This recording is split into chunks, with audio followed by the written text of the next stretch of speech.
This Sunday, finding common ground. Something I hope we can do no matter who you voted for, is see each other not as adversaries, but as fellow Americans. Bring down the temperature. It's time to put the divisions of the past 4 years behind us. It's time to unite.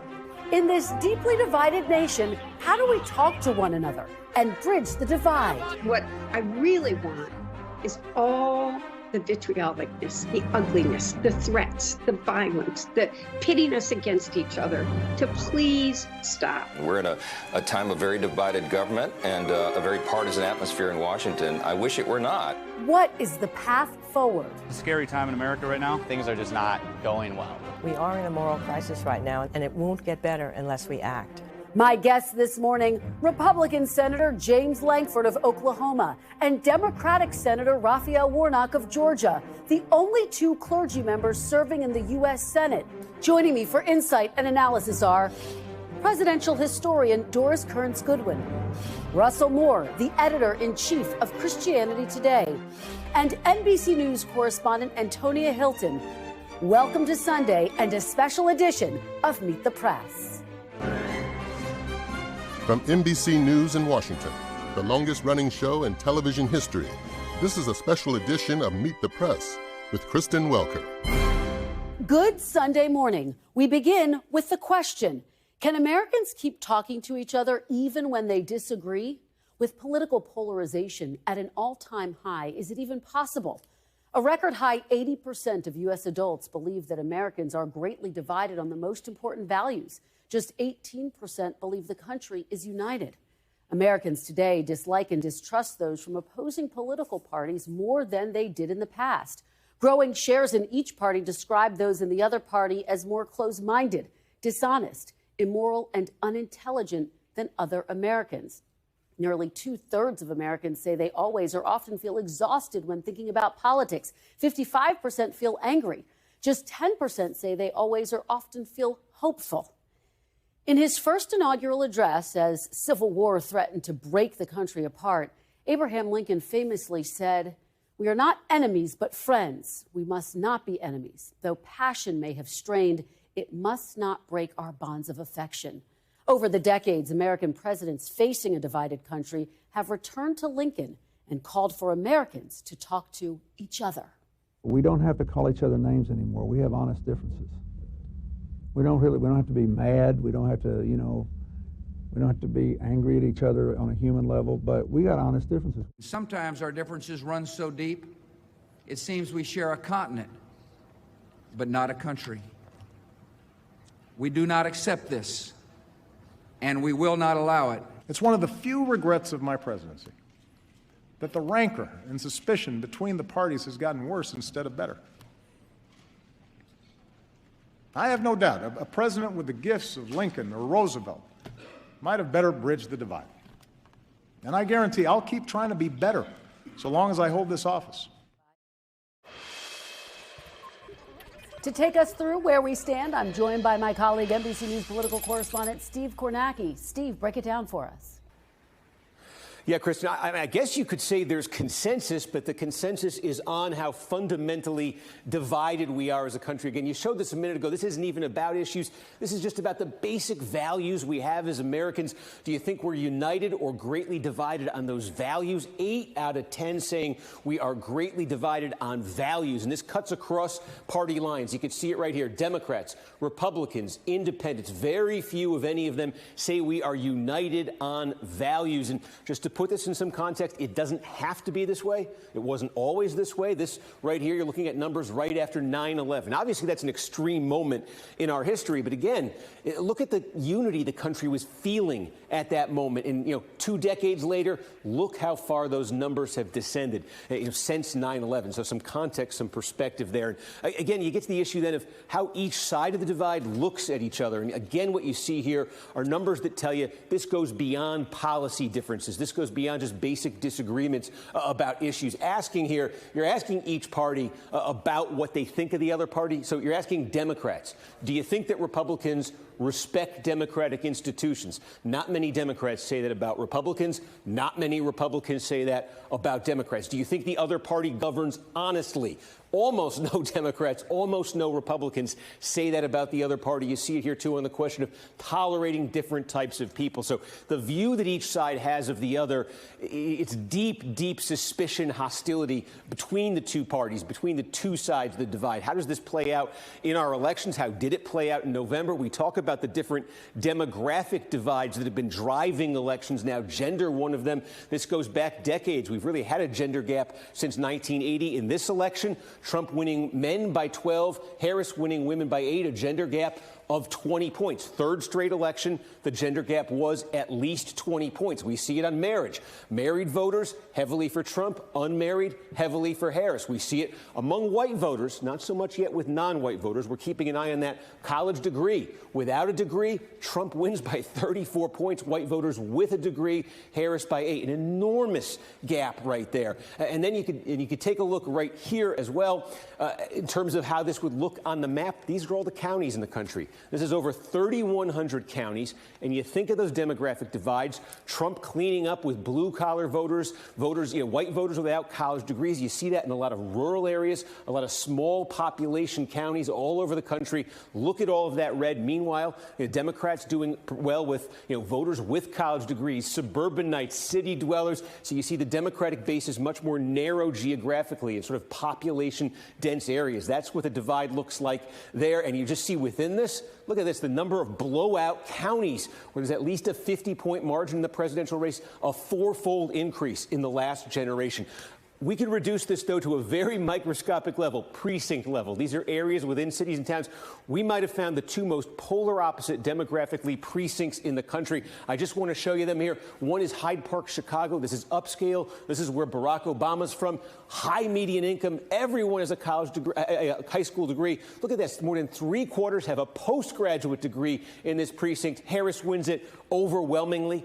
Other side of the divide here, take a look here. This is Panther, West Virginia, McDowell Colony, one of the poorest in the country. You can see here, not even half the residents with a high school diploma, nobody with a college degree here, and Donald Trump wins this by 92 points. Totally, totally far apart.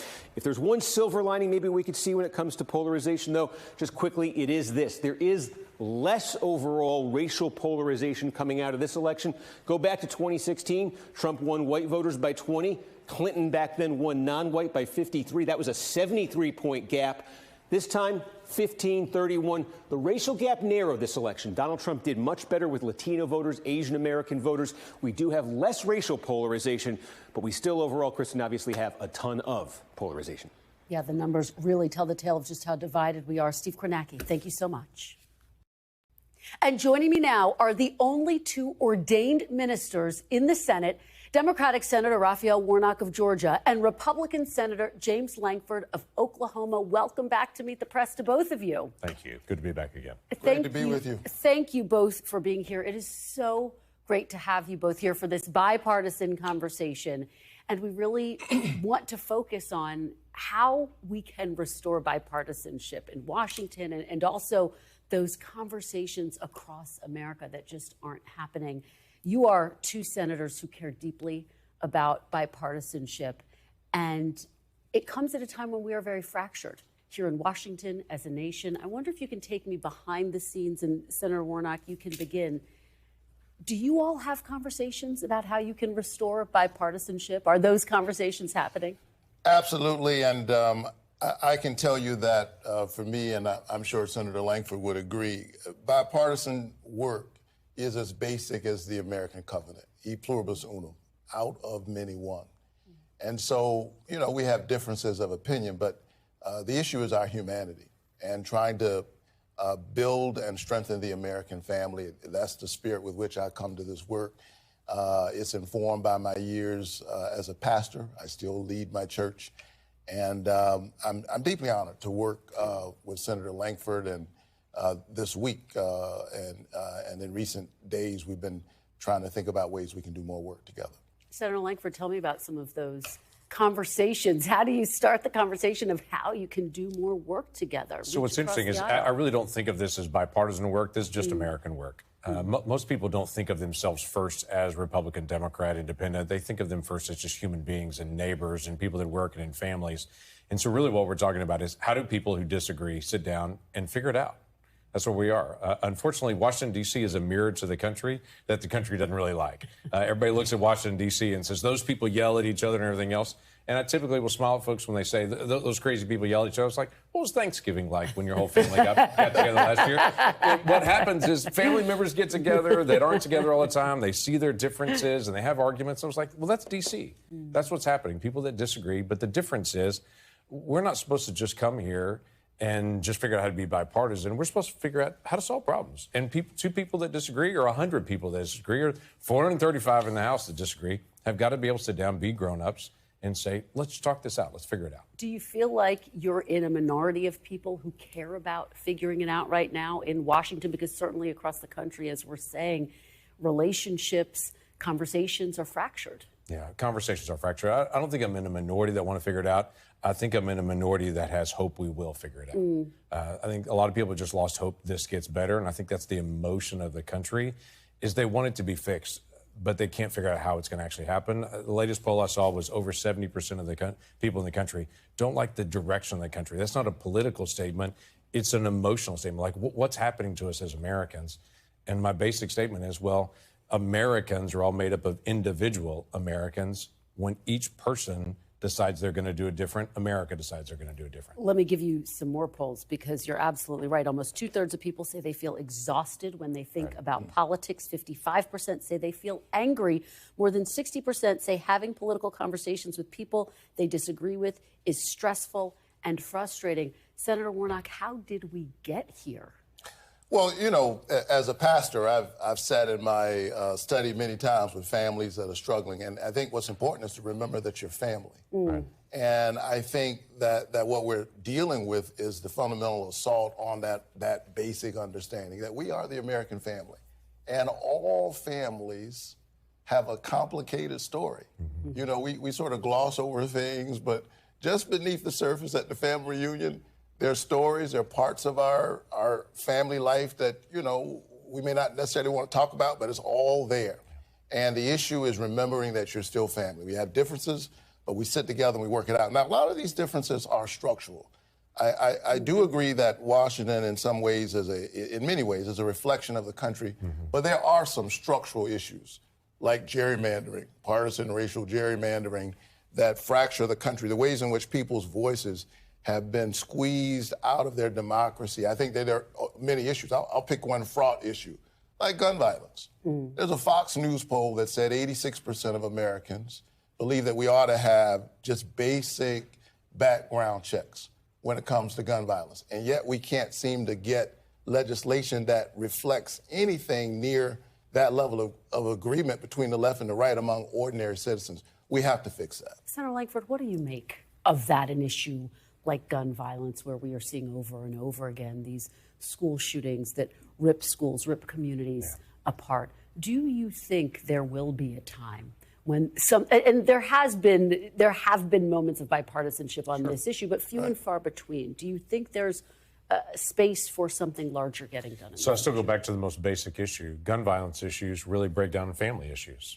Very often when you have someone that ends up being a violent attacker somewhere, you go back and say, what was the family life? What was happening in their schools? What was happening in that environment? And so we want to say, just pass a law and that fixes it. But there are many issues in America. You don't just pass a law and fix. It's a heart issue. Racism is a heart issue before it's a legislative issue. Now, there are legislative issues where you say, we got to make sure everything's fair, balanced, opportunity for everybody. But it's a heart issue at the core of it. I started several years ago just asking people a simple question.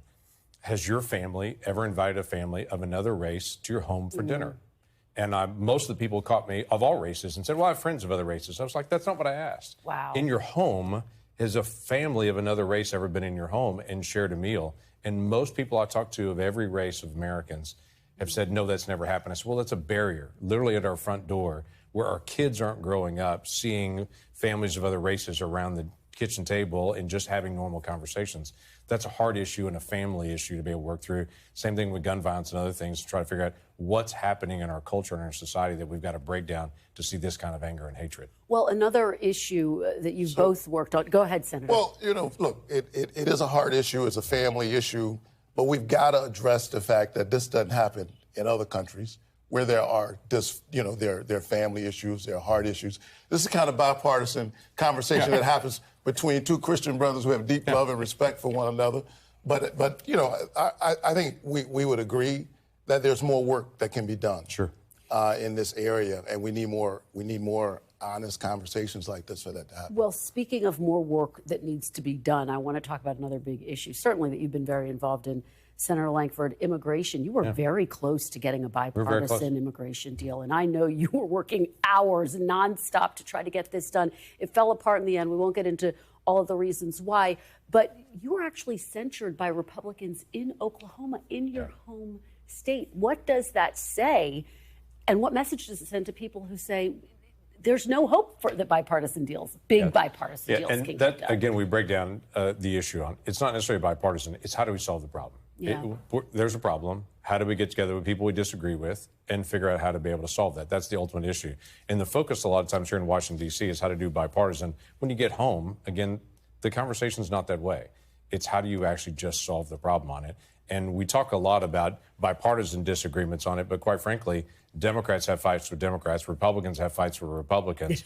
Most of the most heated battles that I face are with other Republicans on it. And then we'll sit down and talk about something and say, where are we going to find common ground on things? But that's just the nature of where our politics are. And I think it still goes back to this core issue. Americans feel like things are broken. And when you begin to lose hope and you feel like things are broken, you get angrier. Well, speaking of that anger, I mean, Senator Warnock, do you feel like there's a public anger and almost mistrust of people working together, reaching across the aisle to find that common ground? I think the whole country has what I call a low-grade fever. You know, some mornings you wake up and you just don't feel really well. You can't even put your finger on it. We've been through 4 years of COVID. And people, the early years of that, the early months of that, having to shelter in, all the trauma around that. 20 years of what felt like an endless war. And then demagogues who who exploit this moment through exacerbating the fault lines, the cultural fault lines of division in our country. And I think people just feel the full weight and the trauma of all of that. And what I would encourage us to do, especially in this season, is to look toward one another rather than to figure out, rather than thinking about how we can hurt one another, how we can pray with one another rather than pray on one another. And, I still have a great hope for this country. Our ideals of unity, of inclusion, of equality. And the American story is about pushing us closer towards those ideals. And there have been moments when the democracy has expanded. There have been moments when it's contracted. But any woman will tell you that even contractions are necessary for birth. And so I remain hopeful even in this moment. But it's going to be hard work. Senator Lankford, talk to members of the Republican Party. What is your message to them this holiday season as we prepare to begin a new chapter here in Washington and as a country together?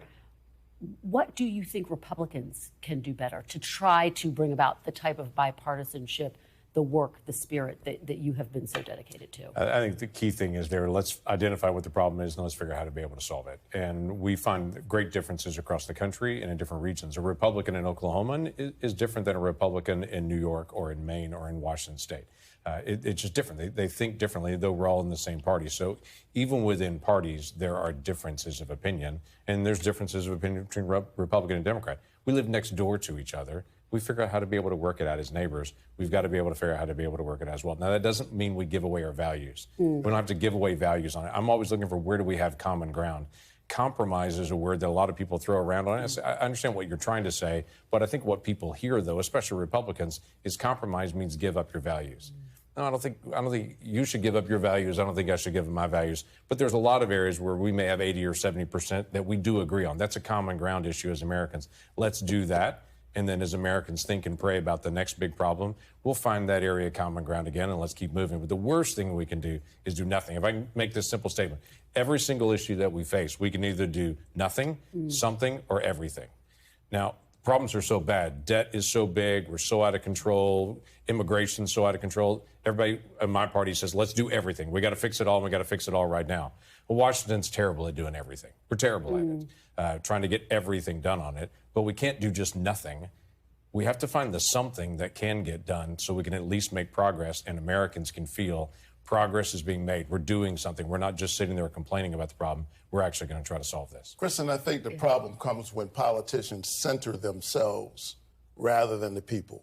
If you center the people, you have a shot at getting the policy right. What is your message to Democrats? What do Democrats need to do better and differently moving forward? Well, look, you got to listen to the people. We just had an election, and I think we have to take some time to listen to what the folks are saying, what the people are saying, everyday people are saying, and continue to build on our values. Look, I've had success doing bipartisan work, working with people like Ted Cruz, and I did legislation together. I've worked with Republican senators in Alabama to defend and support farmers. A lot more bipartisan work happens very often than you think. Right. Sometimes it's not talked about because that doesn't necessarily fit. That's not news. Yeah, it's not. Yeah. I'm trying to be kind.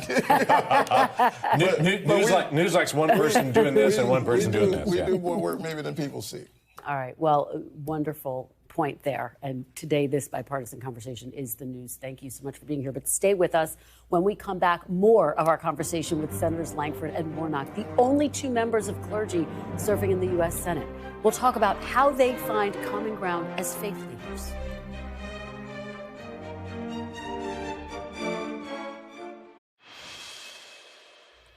Welcome back. And Senators Raphael Warnock and James Lankford are still with me. Let's talk about faith. You both came to politics from Baptist ministries. And I wonder how that background has shaped your work now in Congress. What would people learn if they got to sit in church with you all on Sundays? How does that inform the type of politician you are, Senator Lankford? Well, I have to tell you, when I accepted Christ, it was a simple thing for me to understand. I didn't make the universe. I'm not God, and I know I have sin in my life, and I'm separated from God. And so when I accepted Christ in my life, it was a revolutionary event in my own soul. That affects how I treat other people. That affects how I treat my wife, my children, people I disagree with, my staff. It affects how I drive. I say to people a lot on the faith issues, if your faith only affects what you do on Sunday mornings, things that you only do on a weekend, that's called a hobby. A faith is something that permeates every part of what you do. And so my faith affects me. I see people as creating the image of God, and they have value and worth. We may disagree on an issue, but that person's creating the image of God. They have value and worth the same as I do on that. And so I'm going to treat them different. I want to have strong debate on issues because clearly I'm right, clearly you're wrong, clearly. So, all those issues, I want to talk about the issues and what I believe in. I have to be able to do it in a respectful way to say, I want to also listen because I'm a person that should learn in humility as well because God has affected me, and I'd love to have that for other people as well. Senator Warnock, how does your faith impact the work that you do every day here in Washington? Well, I often say to folks that I'm not a senator who used to be a pastor. I'm a pastor in the Senate. And, I don't know if you've ever been to a Baptist service. You took great risks inviting two Baptist preachers. This could go wild. There's a limit to this. We were worried about the time cues. 15 minutes to clear his throat. So, look, every Sunday at my church, after I finish the sermon, I say the doors of the church are open. It is our invitation to discipleship. And it is an openness, and you really mean it when you say, whosoever will, let them come.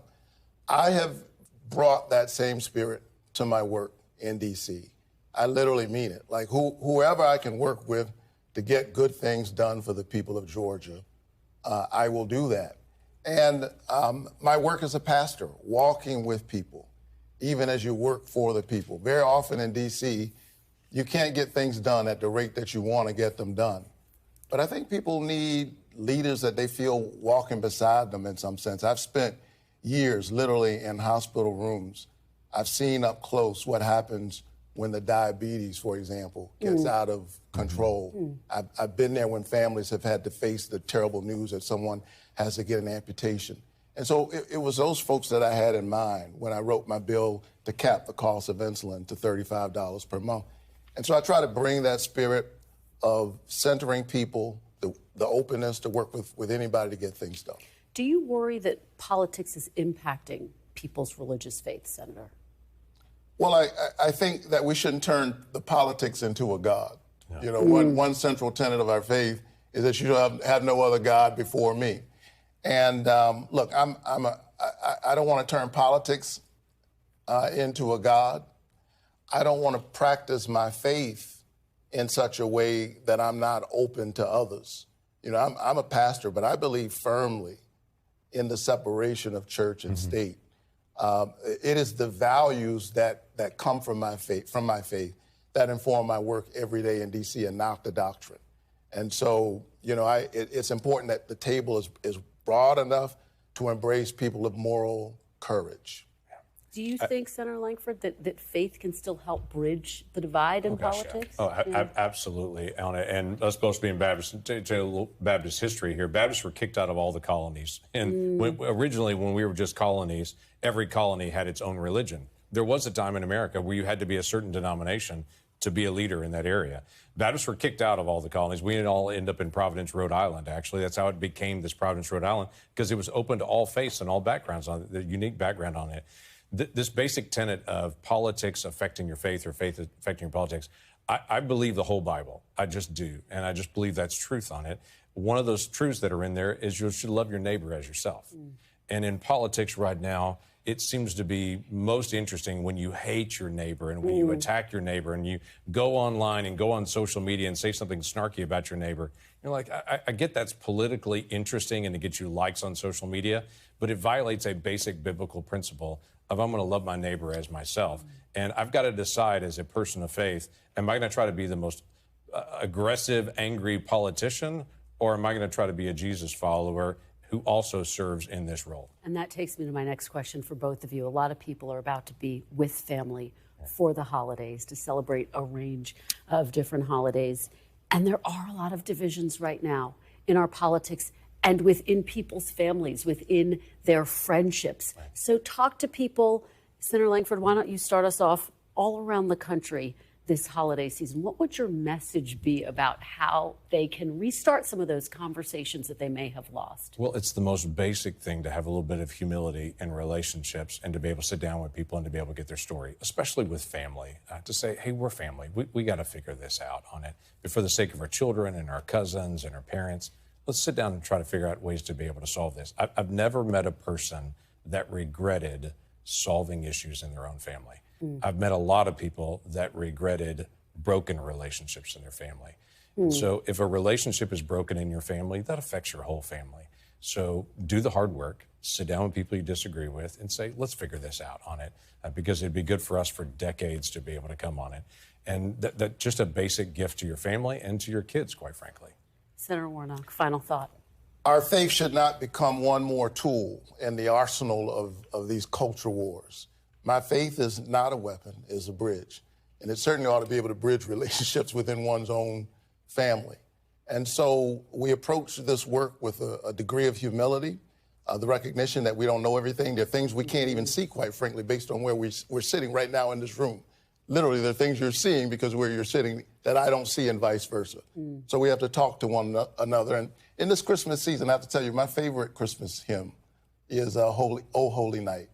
And in there's this one great line. It says, his law is love and his gospel is peace.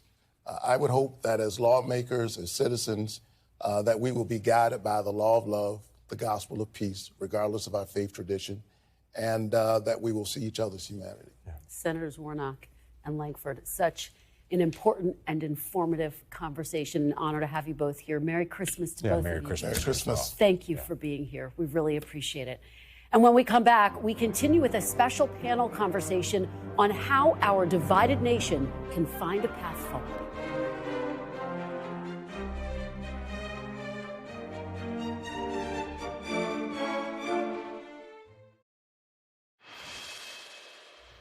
Welcome back. The panel is here. Pulitzer Prize-winning presidential historian Doris Kearns Goodwin, author of An Unfinished Love Story, A Personal History of the 1960s, NBC News correspondent Antonia Hylton, co-host of the podcast Grapevine and South Lake, and author of Madness, Race and Insanity in a Jim Crow Asylum, and Dr. Russell Moore, editor-in-chief of Christianity Today and author of Losing Our Religion in Altar Call for Evangelical America. Thanks to all of you for being here for a very special Meet the Press. We appreciate it. Doris, I want to start with you. We are talking about how divided we are as a country.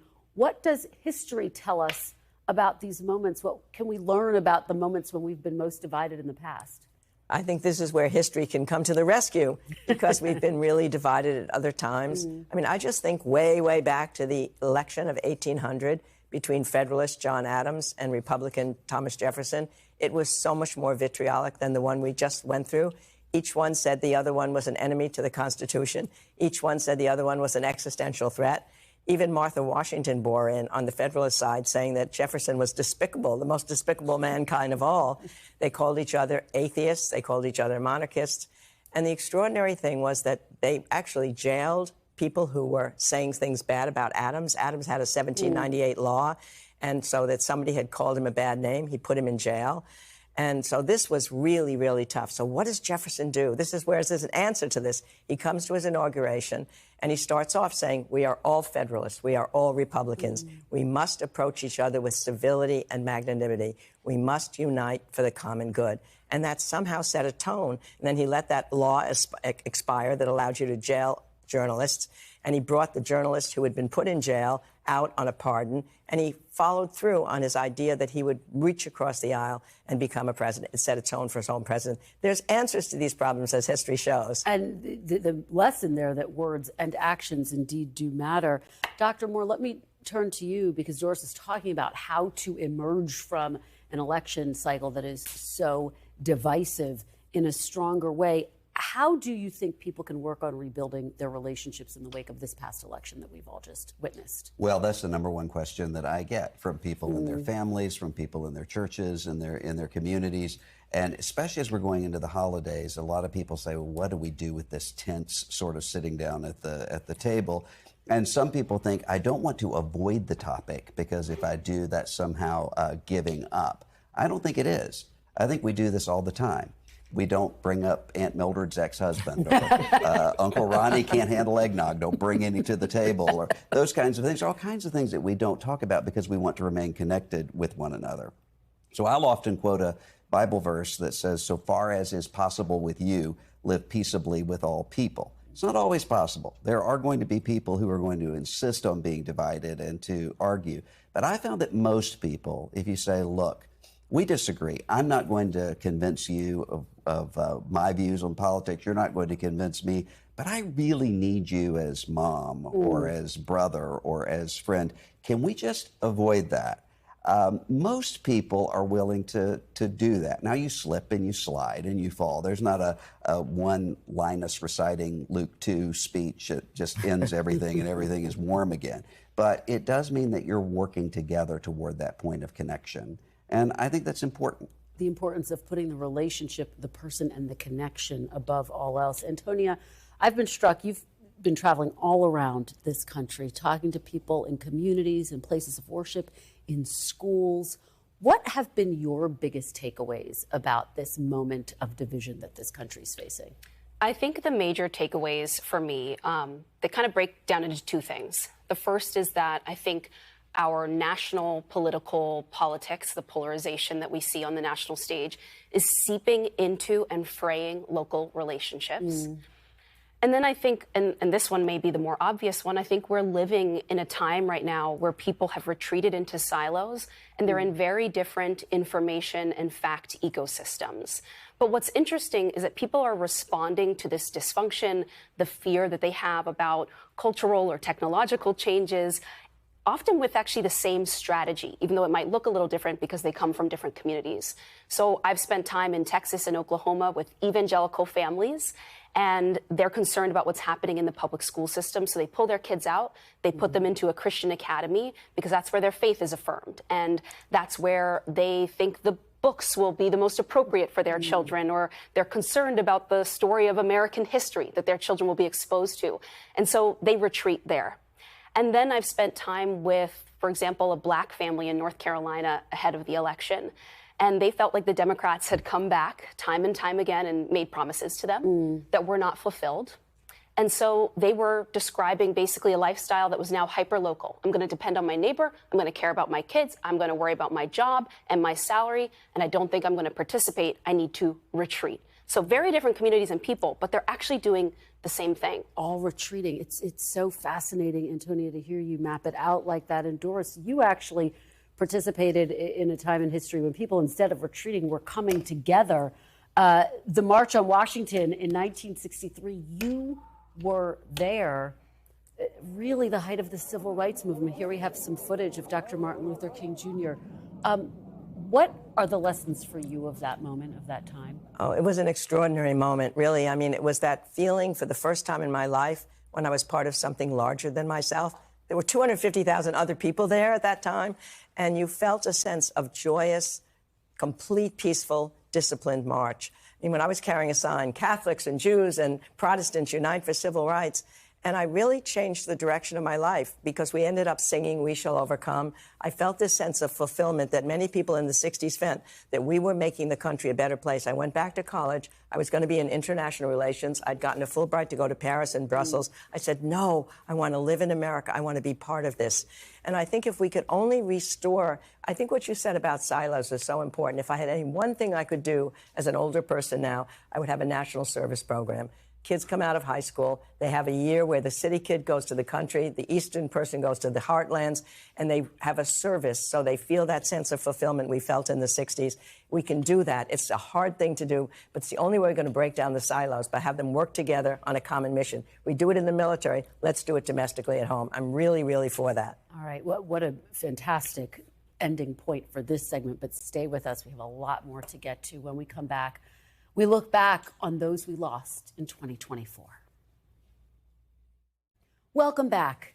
As we do every year, we want to take a moment to remember some of the iconic people in politics, culture, and the media whom we lost in the past 12 months.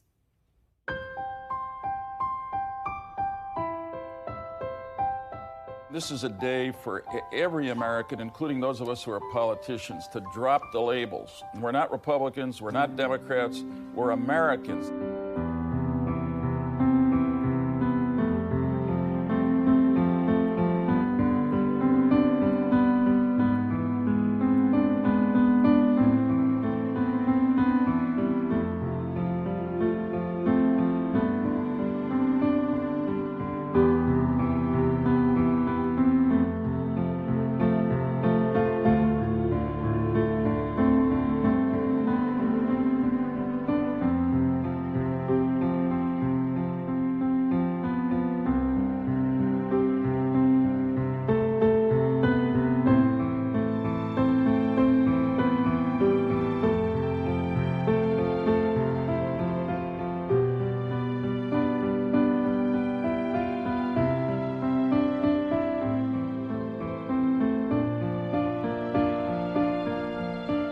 The overwhelming evidence in the case that we tried is that sexual orientation is something that's an immutable characteristic of an individual.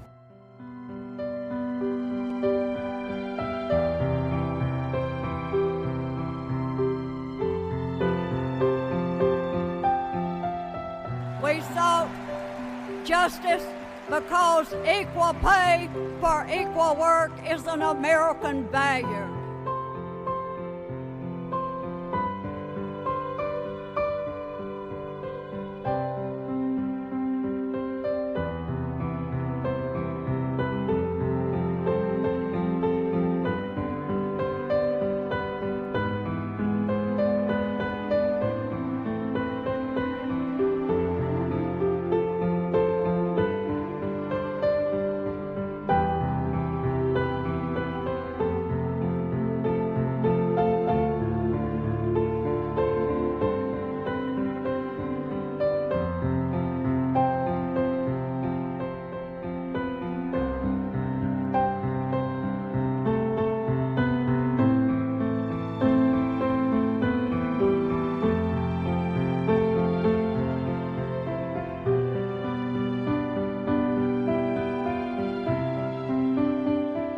You cannot be afraid, and you cannot be worried about who does and who doesn't like what you do, because there's always somebody's not going to like it. If nobody doesn't like it, something's wrong with it.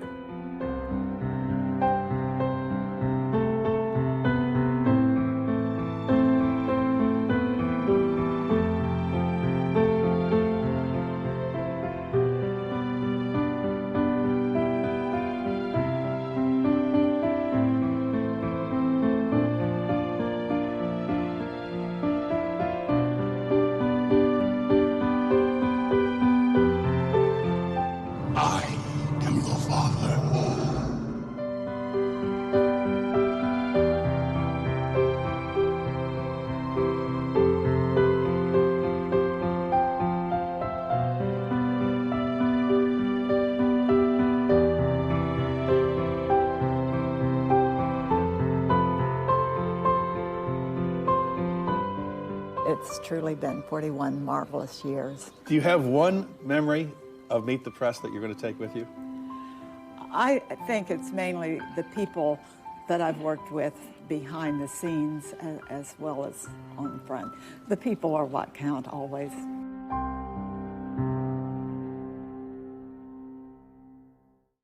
To learn more about the books featured on Meet the Press, go to NBCnews.com/books. You'll also find new releases on history, biography, and more.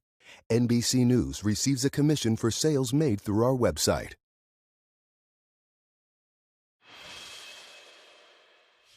Welcome back. The panel is still here. Antonia, I want to start this part of the conversation with you. We are about to start a new administration, a new chapter, really, for the entire country. As you talk to folks in your travels, what are they telling you about their hopes, their expectations for this next stage for the country?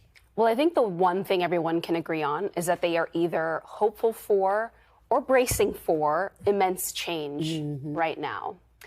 And I come back again to some of the conversations that I had during the election cycle in late October as I was on the road, mostly in North Carolina. And I would talk to families that described to me feeling like year after year or cycle after cycle, whether they were in urban parts of the state or rural ones, like their lives were not changing, that they were seeing this dysfunction on our sort of national political stage, and they wanted change. And I think one of the reasons we're in the moment that we're in and that people were fueling a comeback for President-elect Trump is that, in a way, that represented a type of change, a release from a status quo that it seems large numbers of Americans, actually, no matter what side of the divide they're on, they wanted broken in some sense. And so that's the thing I think we need to recognize. But the pieces that I see on the ground and at the local level that seem to respond to or heal from that are local community groups and organizations that are starting to bring people together across those differences and have them spend that quality time. I did this story about a pickup basketball league in New York City the other day, where investment bankers, artists, people between employment were all on a team together, never talking about politics, never talking about the difference between Staten Island and the Bronx, but we're just talking about their love of Caitlin Clark and the WNBA and their place in the world. And I think people want more of that. Yeah, Dr. Moore, pick up on that point, and also just the responsibility that you think, as a faith leader, you think leaders should have morally, whether they're in the White House or in the halls of Congress or at the community level, as Antonia is talking about. Well, what I worry about right now is cynicism. People who have given up, and the assumption that my enemies are as corrupt as they can possibly be, therefore I need to be just as corrupt in order to fight them. And so I think there's a sense of exhaustion and cynicism that we have to combat. And I think in terms of moral leadership in office, a lot of that has to do with imaginatively giving people a picture of what is possible. Growing up in Mississippi, when I would see elderly white people who had resisted the pull to Jim Crow segregation ideology, it was almost always for one reason. They were in the Air Force. They were in the Army. They had seen a different picture of reality and were able to bring that back home. I think our leaders can't underestimate how many children are watching and saying, what does this really mean? And can rhetoric, can language even mean anything at all? Or is it simply this constant upping of the stakes? which, as a Christian, I think of Jesus saying, those who live by the sword will die by the sword. That kind of cycle of violence, whether rhetorical or actual, leads to nowhere good. Well, you take me to my question for Doris beautifully, which is we are about to, of course, hear from President-elect Trump at his inauguration, his inaugural address. And you talk about the importance of language and rhetoric and these moments where everyone is watching, Doris. What does history tell us about this moment? I mean, I think history would point out exactly what you said about imaginatively giving people a different way of thinking. FDR's first inaugural, I think, was perhaps the most impactful. He was told right before he went there that, you know, if your program works, you'll be one of the great presidents in history. If it fails, you'll be one of the worst. He said, no, I'll be the last American president. That's how hard it was. 1 out of 4 people out of work, people feeling paralyzed, no safety net. And he comes on and he says with this contagious optimism, you know, only a foolish optimist would deny the brutal realities of the moment. But there's nothing to fear but fear itself. But most importantly, he said, it's not your fault, people. It was the failure of leadership, and I'm here to provide that leadership. And then he promised action. I'll bring an emergency session of Congress. I'll get these laws passed. If they won't, I'll somehow act as if I'm at war. By the end of that talk, people felt change. They felt they had a leader. There were headlines. We have a leader. The government still lives. Hundreds of thousands of letters went in. One person wrote, my roof fell off. My wife is mad at me. I've lost my job. Everything's bad except you're there. Now everything's all right. Wow. It's the mystery of leadership that can happen. Now, it may not happen at the top, but we have to believe, as you say, we cannot have cynicism. All the big changes that have happened in America come from the ground up. It was when Lincoln was told you're a liberator, he said, no, it was the anti-slavery movement that did it all. It was the civil rights movement, the women's movement. We have to believe, if we're not able to think that we can have a leader that can help us out of it, have to believe in ourselves as citizens. We only have about 30 seconds left, Antonia, really quickly. Will the younger generation be listening? I think we have to meet them where they are.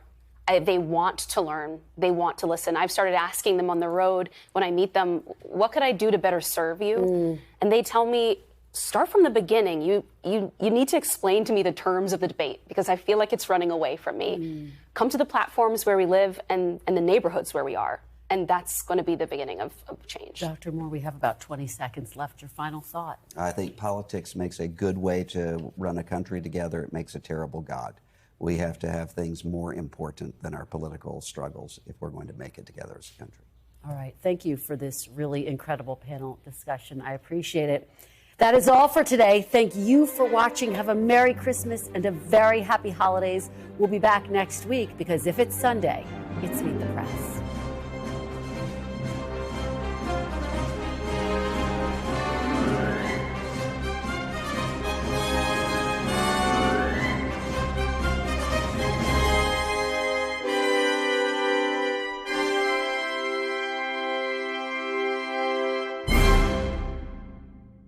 Thanks for watching. Stay updated about breaking news and top stories on the NBC News app or follow us on social media.